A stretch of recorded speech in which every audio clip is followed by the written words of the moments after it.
بسم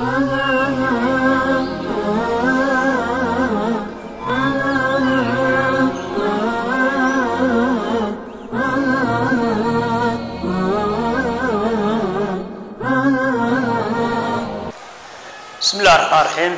السلام عليكم. داوديال noolahan ilaahay subhanahu wa ta'ala uu ku abuuray koonkan aan ku noolahay ama san ku neefla kasto ulka dushiisa ku nool laba arrimood ayuu ku fikiraa mar walba.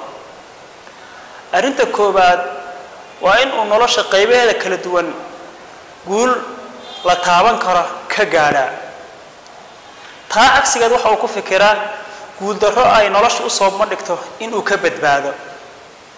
haddaba daawade arinku haddii uu saayahay ha ka walwalin oo ha ka xumaan guul darrada iyo caqabaadkan adduunyadu ay ku soo bandhigtay awoodna aad u weyday in aad ka guulaysato balse waxaad ka xumaataa oo muhiim mar walba inaad ka walwasho jaaniska iyo furaska intay ku soo mareen aad dayacday kana faa'iideysan weyda.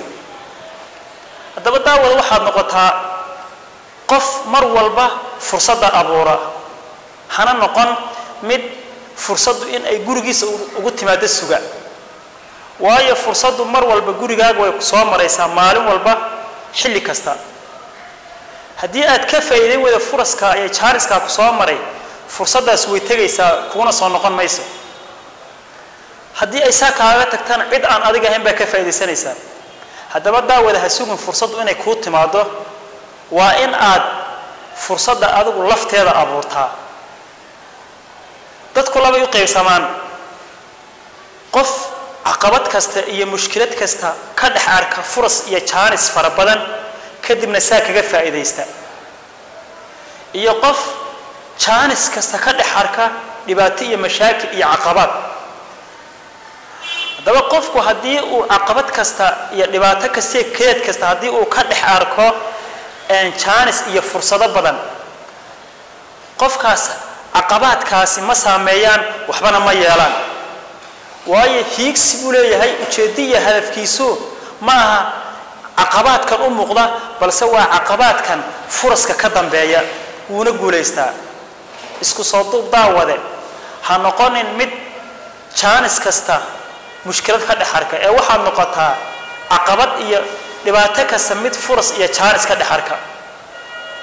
waxaa sidoo kale daawada muhiima in qofku awoodan ilaahay subhanahu wa ta'ala uu siiyay iyo qadarka iyo mustawaha uu mujtamaca kaga jiro in uu iyadana bartaana waa muhiim waayo waxa jirta bay yiraahdeen kallo yaxaas ku noolaa badweyn kadibna wuxuu la noolaan jiray bay yiraahdeen kalluuma kale muddo markii uu la noolaa uu la kalluumaysan jiray waxa uu iloobay ama uu ismoodayba in uu yahay kalluumada kamida.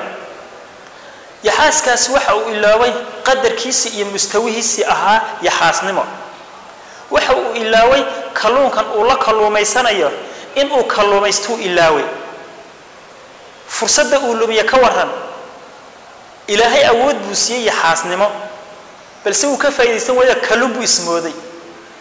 haddaba daawade waa inaad noqotaa mid mar walba fursadda iyo jaaniska soo mara ka faa'iideysta. وولكن أحمد شيخ عبد الله وتكون هسنتين داوشنا داوان إنسان. والسلام عليكم.